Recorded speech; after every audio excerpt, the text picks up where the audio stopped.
It began as a toy over 500 years ago, but has evolved into one of the most versatile aircraft in the world. The machine that Wilbur Wright once thought worthless has become an indispensable part of our world. Now, helicopters on Modern Marvels.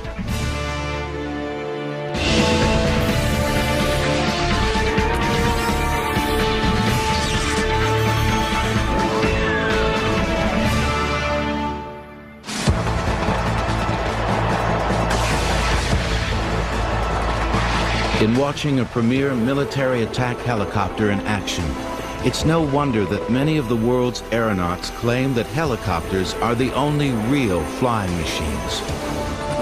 The craft that became known as the Angel of Mercy in war has become the jack of all trades of our airways. From a transporter of some of the world's most famous and powerful individuals,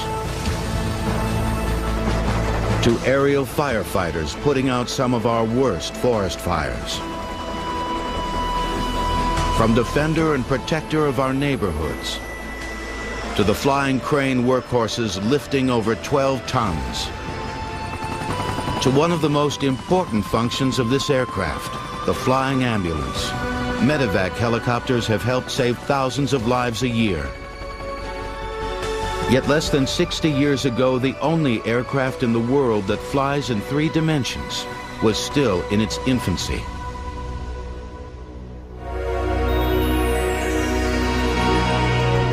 The idea of rotary flight dates back to ancient civilization. It began with a toy that became known as the Chinese top. We know for a fact that 1,500 to 2,000 years ago, the Chinese already had spin-top toys where you pulled a string and a propeller device flew into the air. The implications of it, however, were not realized by the Chinese at that time. As the Chinese top made its way across Europe, it quickly became a popular curio. By 1463, the top even began to show up in paintings, such as the famous Christ Child, which depicts Jesus holding one of these toys. Shortly after, in 1483, the first known design concept of a helicopter was put on paper by one of the world's most famous theorists. Leonardo da Vinci was very actively pursuing the challenge of the helicopter with that famous sketch of his and with the description that if the cloth were properly varnished and this screw-like object were turned quickly enough, it would ascend into the air. And if you look back at it, fascinating how close Leonardo da Vinci was to solving the problem of flight. But the man was such a perfectionist that he went beyond the glider, and if he had just stopped for a moment and said, okay, I don't think I can build this, but if I just make it into a fixed wing, that man would have flown 500 years ago. Da Vinci was among many scientists who were teased by maple seeds and dandelion leaves in flight. Various insects and hummingbirds who hovered effortlessly in midair, turned any which way they pleased, and could fly in all directions. But without a sufficient source of power to lift a man, the idea of any mechanical flight would remain for centuries a dream.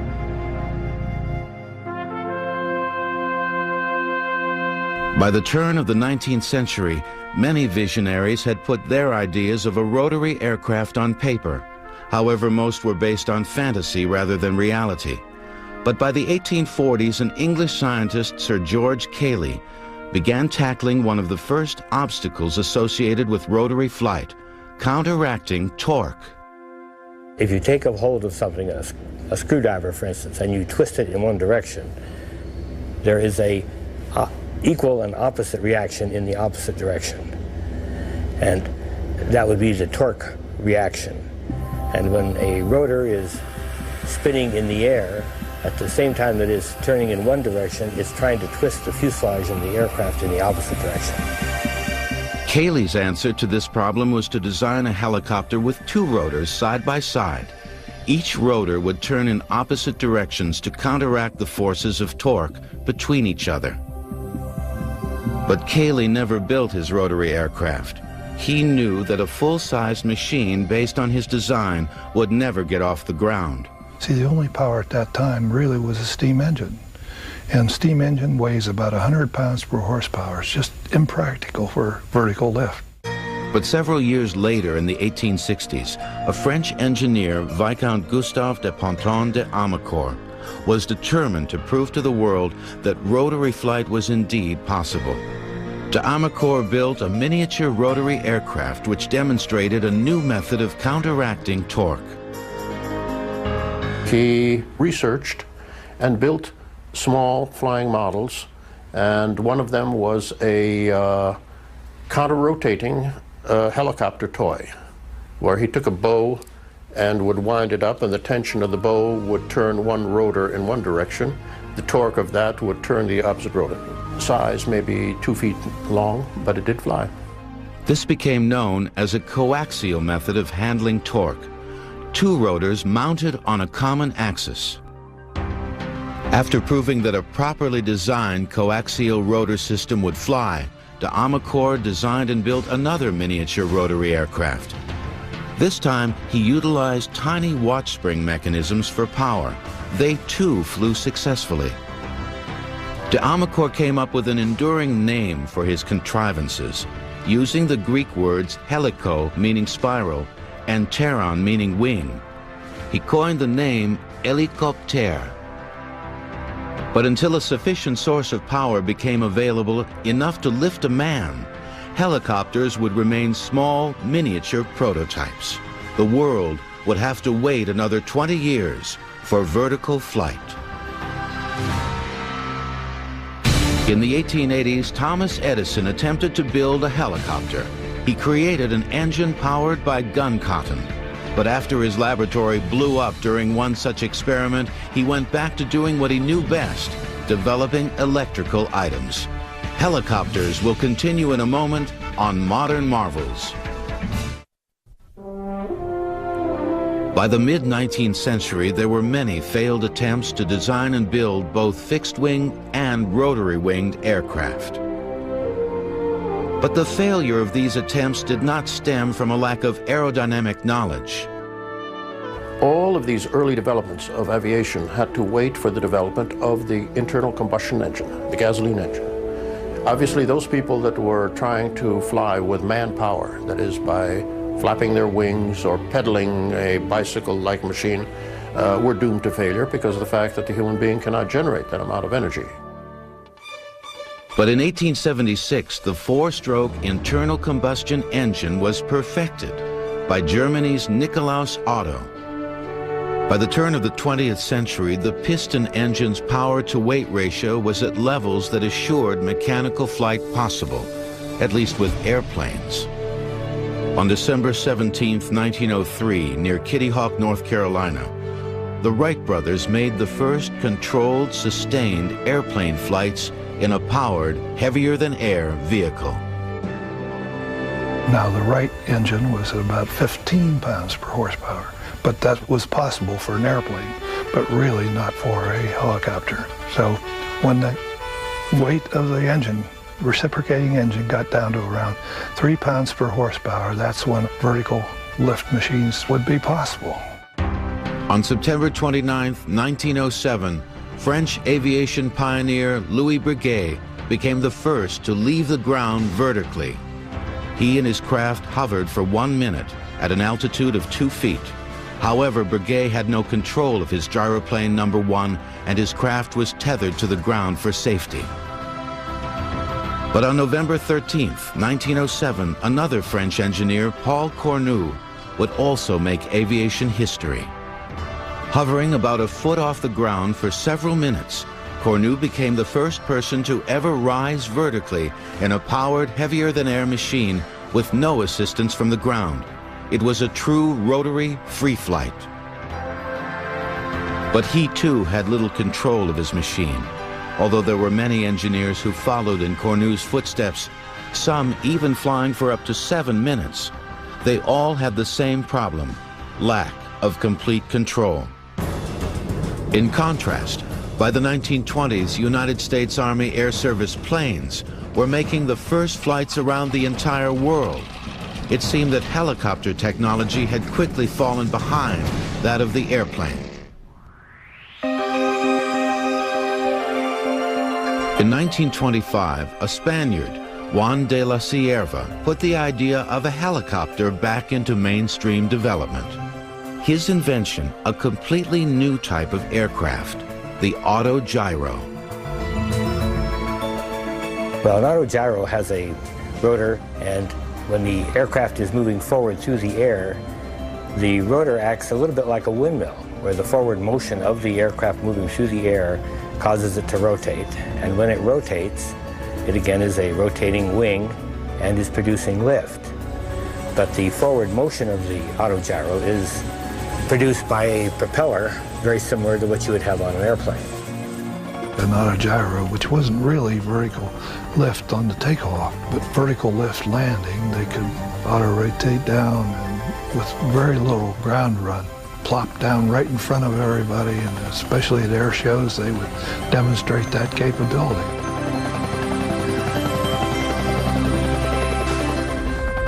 This method of landing is the same basic approach that a modern helicopter would take should its engine fail. Back in the 1920s, Juan de la Cierva proved to the world that to make a safe landing in a helicopter required no engine power and no runway, just a spot big enough for the aircraft. The key to de la Cierva's stable aircraft was his discovery of a phenomenon that only became apparent with rotary-winged aircraft: dissymmetry of lift. De la Cierva had the same annoying problem that many early helicopter designers had. Their craft would tip over before ever leaving the ground. This happened because most rotor blades at the time were rigid. Rotating blades never generate the same force of lift equally throughout their revolution. This causes an imbalance of lift. De la Cierva's solution? He attached hinges to each blade, which allowed them to move fore and aft, and up and down. This would allow the rotor blades to find their own way through the air. You see, as the forward-going blade goes into the air, it gets a lot more lift and it wants to rise. And as it rotates around and goes with the air, then it wants to sink. And prior to that, then, most of the aircraft would have rolled over. He allowed the blade to flap up, and as it goes around, then to flap down. If it gets too much lift, it flaps up. As it goes around and loses lift because it's going with the wind, it starts to settle. And so this was a self-accommodating sort of thing. So Juan de la Cierva figured that out and was able to build a controllable, flyable autogyro back in the 20s. Early autogyros had small wings to help steer the aircraft, but these wings disappeared in the early 1930s when cyclic pitch control was developed. This device was based on the problem that de la Cierva had just solved: dissymmetry of lift. The thought was take control of this imbalance of lift and use it to steer the aircraft. It wasn't until the cyclic pitch, where we can change the pitch as we go around the blade, so it might go high on this side and low on that side, that people began using cyclic pitch to help control this rotor. And so then, in hovering, where you have no forward flight speed, they were able then to tilt the rotor so as to be able to go laterally, or tilt the rotor so as to go longitudinally. This is the same basic device that steers a modern helicopter. When the cyclic stick is moved, a device at the base of the rotor hub alters the pitch of each rotor blade individually as it goes through its cycle of rotation. So where the pitch in a blade is greater, it grabs more air and the blade rises higher. Where the pitch is less, the blade swings lower because it has less air to catch on its surface. The overall effect with this system is the change in the rotor plane, which enables directional control. Modern helicopters also have collective pitch control. Simply put, this lever changes the pitch of all the rotor blades evenly, or collectively. This way, the pilot can lift off vertically, steer the aircraft, and with the cyclic stick compensate for those forces of unequal lift.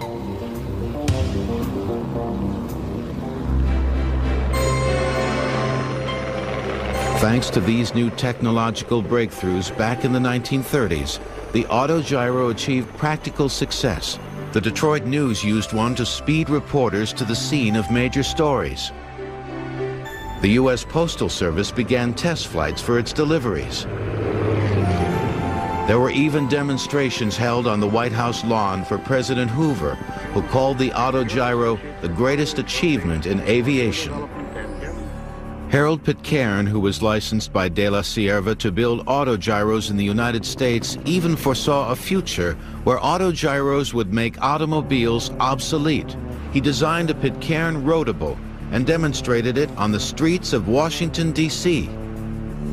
The rotable vehicle was all part of Pitcairn's dream, which he depicted in his promotional material, to have an autogyro in every garage. Well, Harold Pitcairn built some autogyros here in the United States back in the mid-1930s, which was right in the middle of the Great Depression, and nobody really had money for anything at that time. So, unfortunately, the autogyro, combined with its complexity and high cost, never allowed it to actually be that competitive. The autogyro's fate was sealed when in December 1940, its 41-year-old inventor, Juan de la Sierva, was killed in a commuter airplane accident in London. But by solving many of the autogyro's problems, de la Sierva and his colleagues had opened the way at last for the practical helicopter. The world wouldn't have to wait long. Two men working independently of each other were about to push helicopters into the modern era. On April 22, 1931, Amelia Earhart set a world's altitude record for autogyros at 18,400 feet. Helicopters will continue in a moment on Modern Marvels.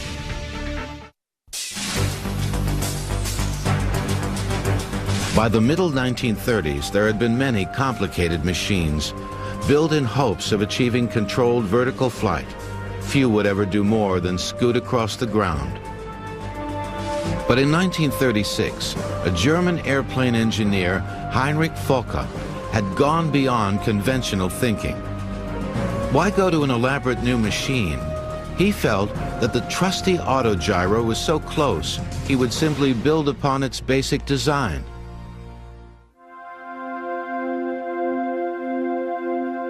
Professor Heinrich Fokker was a very brilliant aerodynamicist, a very, very great pioneer who started with the autogyro and then built up his know-how of rotary wings and the lifting and the vibrations and the capabilities. And from there, it was almost a natural step for him in 1935, 1936 to attack the problem of the helicopter, which he very successfully attacked. It resulted in the building of two small helicopters. The two main rotors of the Fokker helicopter were side by side. There was one on the left, one on the right. And by rotating in opposite directions, one counteracted the torque of the other. And it had a small propeller in the front that looked like an airplane propeller, but was actually just used to cool the engine. But it was a true helicopter. Heinrich Fokker had built the world's first real helicopter. Although it was difficult to fly and maneuver, it could hover, fly sideways, and fly forward or backward. But for all the amazing feats that Fokker's FA-61 helicopter achieved, it had little impact on a public already familiar with airplanes and autogyros. That is, until the attractive and daring 25-year-old Hanna Reitsch, known throughout Germany as that nation's first woman test pilot, climbed into the cockpit.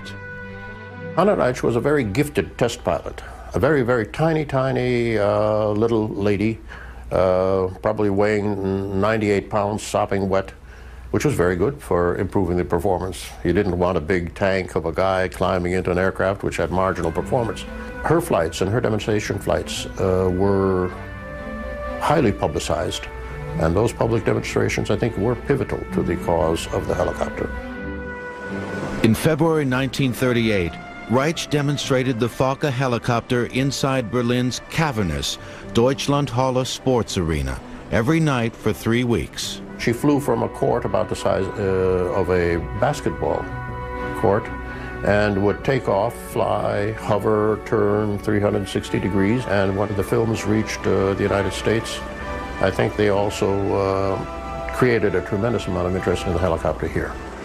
And Hannah Reich, interestingly enough, is a member of an organization that I'm a member of, which is the International Women Helicopter Pilots, more commonly or better known as the Whirly Girls. And because Hannah Reich was the first woman to ever pilot a helicopter, she's considered Whirly Girl number 1. And presently, we have over 1,000 members of the Whirly Girls, and all of them must be rated pilots, and they're from 28 different countries. As Hannah Reich continued to break virtually every helicopter world's record, an American-Russian immigrant, Igor Sikorsky, was about to change the course of helicopter history.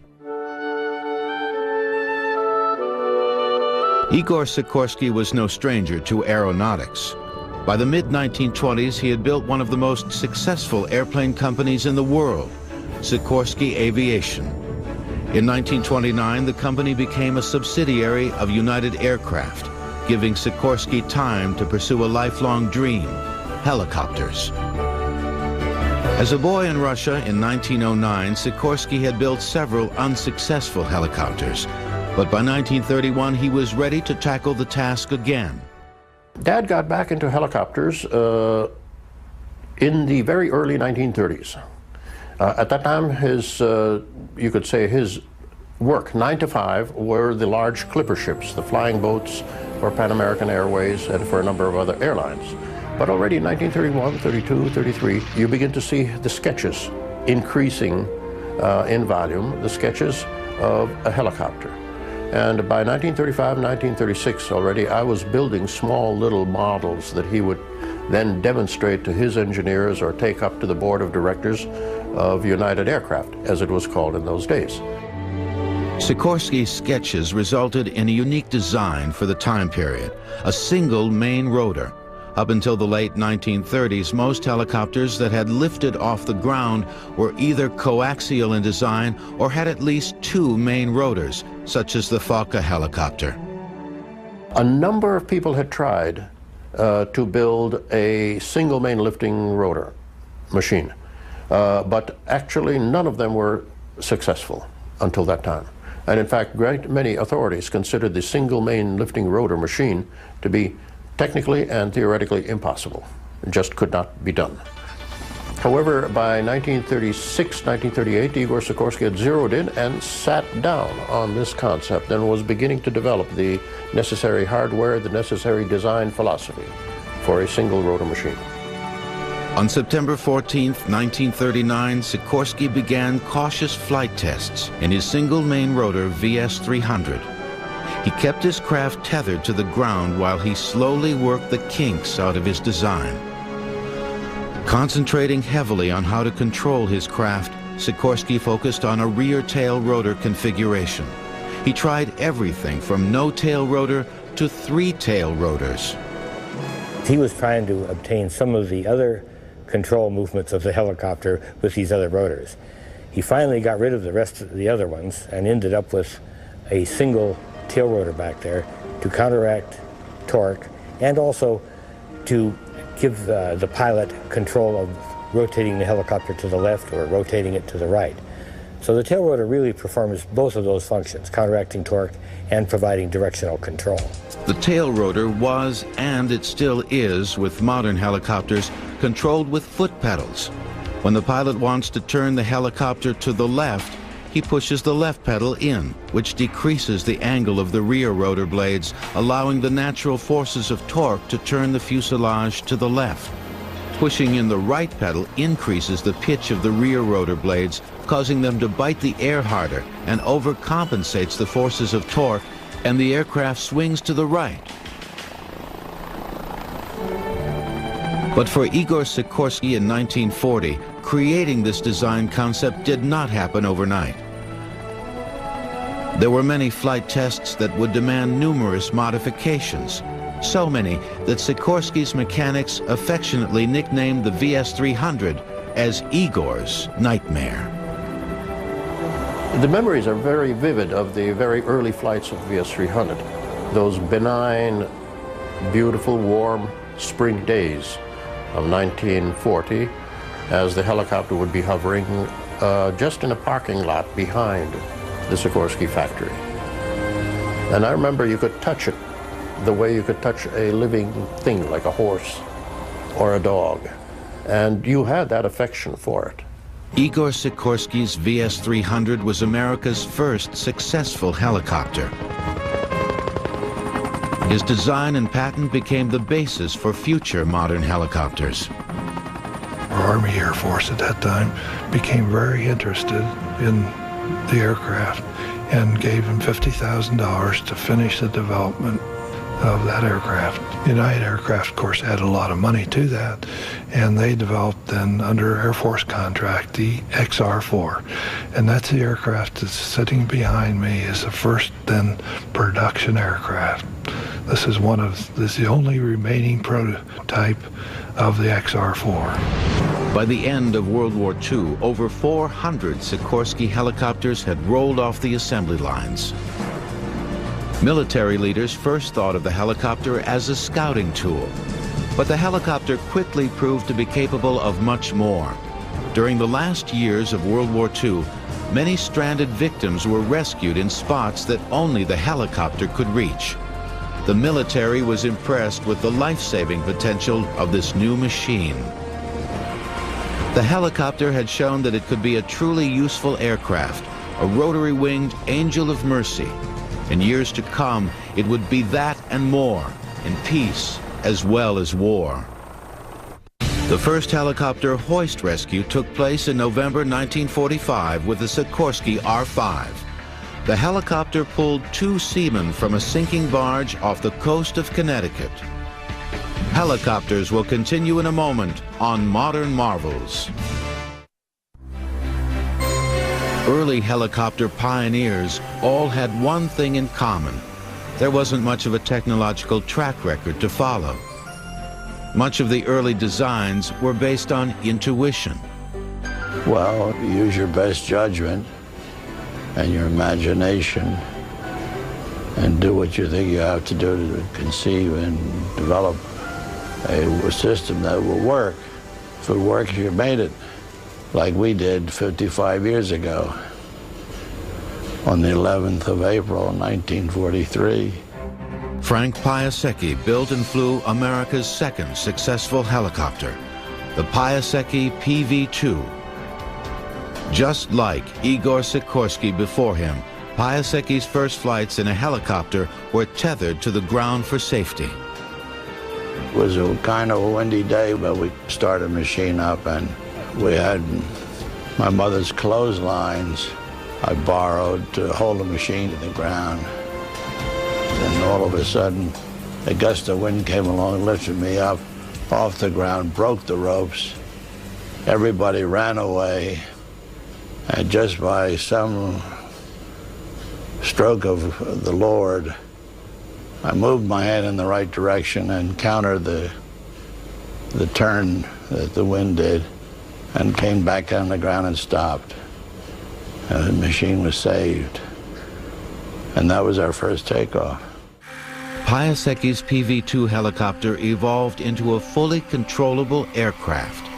Just like the other early helicopter pioneers, Piasecki's machine took months to perfect. Not only were engineers dealing with the unknown, but with helicopter technology being so complex and so new, gathering support for such endeavors wasn't always easy. If you said, I'm designing a helicopter, people would look upon you as a nut. It was known that it had a lot of failures by many different people and many celebrated engineers. And therefore, who the hell are you that you're going to design a helicopter that will fly? So get out of my way.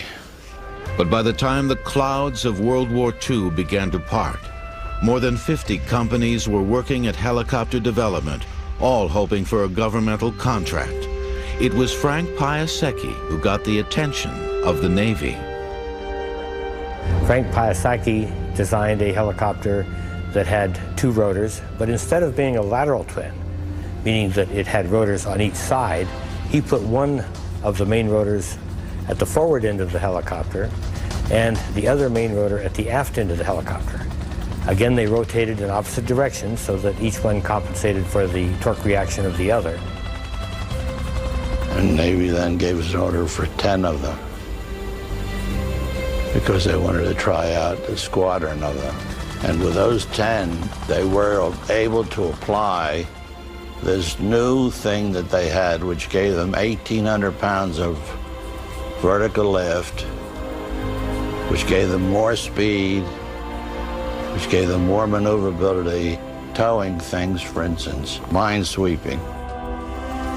Piasecki built several variations of tandem rotor helicopters. Shortly after World War II, they were in use with the Navy, Marines, and Coast Guard. However, by August 1950, the armed forces found themselves in desperate need for hundreds of new helicopters in a war that no one expected.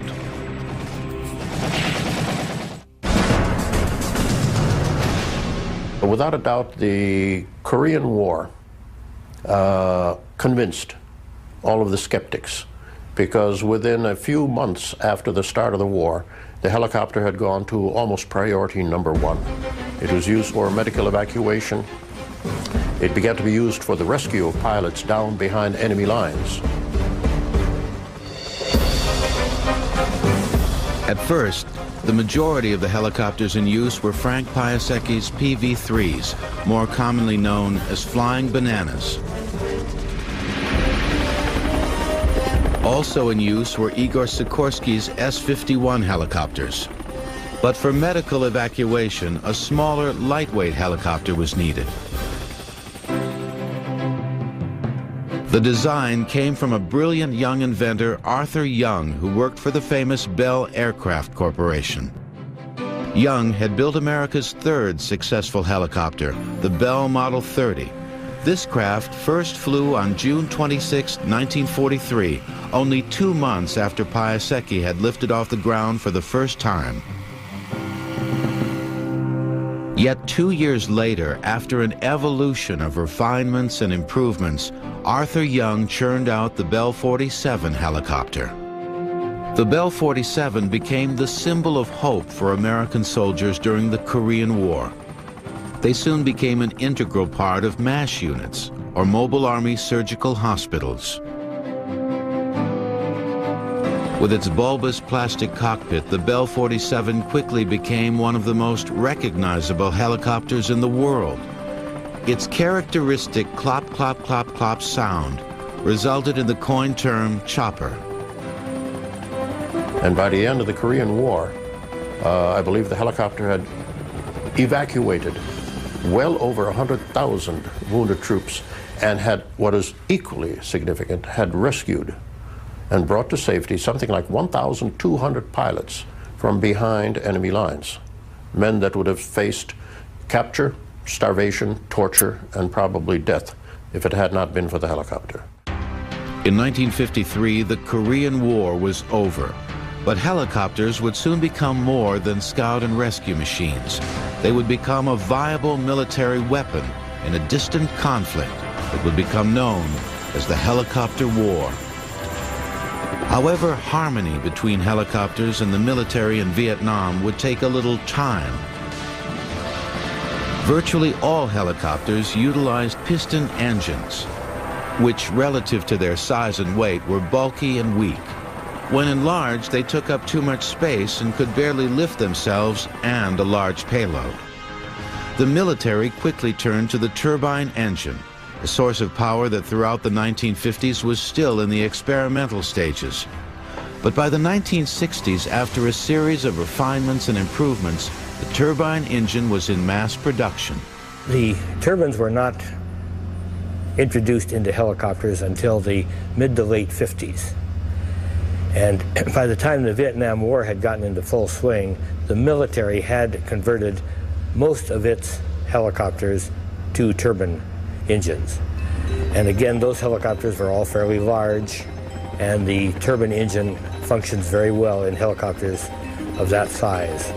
It gives them a much better power-to-weight ratio. A turbine engine has a spinning fan that sucks air into a combustion chamber where it is mixed with fuel and ignited. As the fuel burns, it produces hot gases which shoot into the turbine, causing it to spin. Attached is a shaft that turns the rotor and any other devices connected to it, such as gearboxes for the rear tail rotor and power generators, etc. A reciprocating engine, for the horsepower it delivers, its weight to horsepower ratio is generally about equal. So I mean, if you had a 400 horsepower engine, it's going to weigh about 400 pounds. In a turbine engine, it's about half. If you have a 400 horsepower engine, it's going to weigh about 200 pounds. And in a helicopter, just like any aircraft, weight is precious. It was a turbine-driven helicopter that became the symbol of the Vietnam War. The Bell HU-1, more commonly known as the Huey, a nickname the Army pilots came up with based on the helicopter's initials. My first few months in Vietnam was flying Hueys. I think the Huey was the most versatile helicopter in the Vietnam War, and like I say, I think it became one of the most versatile helicopters ever built, just by its pure design and its capabilities. Easy to train pilots for. Take enough troops, a squad say. You could put hard mounts on the outside of the aircraft and turn it into a gun platform if it had to be. You could put litters inside and use it as an air ambulance. You could take an aircraft and configure it very quickly for 3 or 4 or 5 different kind of missions. But flying these machines in war exposed both pilot and aircraft to great risk. While rescuing wounded soldiers, often from the front lines, helicopters became large moving air targets for the enemy. There was really nothing really bulletproof about a Huey other than that it was a pretty simple design, and there was a few critical components, and if they were hit, it would knock it out of the sky. There was a lot of helicopters lost in Vietnam, and a lot of helicopter pilots lost their lives in Vietnam because of just the pure exposure, just the amount of hours that were flown. But there was not a more welcome sight to American troops fighting in flooded paddies and look-alike villages than that of the Bell HU-1. The Huey was looked upon as an angel of mercy, one of the most respected machines of that war. I think of the Huey affectionately because we were raised with it. In fact, I'm getting, you get a little emotional just thinking about it. That pop, pop, pop, pop, pop, so classic of a Huey. I went from being an apprehensive manipulator of the controls to becoming a helicopter pilot in the Huey, and I think I'll just always remember that. I'm very fortunate that our department operates a surplus Huey, and I occasionally get to fly it, and I hope it's the last helicopter I fly. I'll always have a soft spot in my heart for the Huey. By the end of the Vietnam conflict, the helicopter had proven itself as an efficient and ubiquitous servant in war. But soon, the world would see that the most dramatic helicopter duty remained the same in peace as in war, rescue.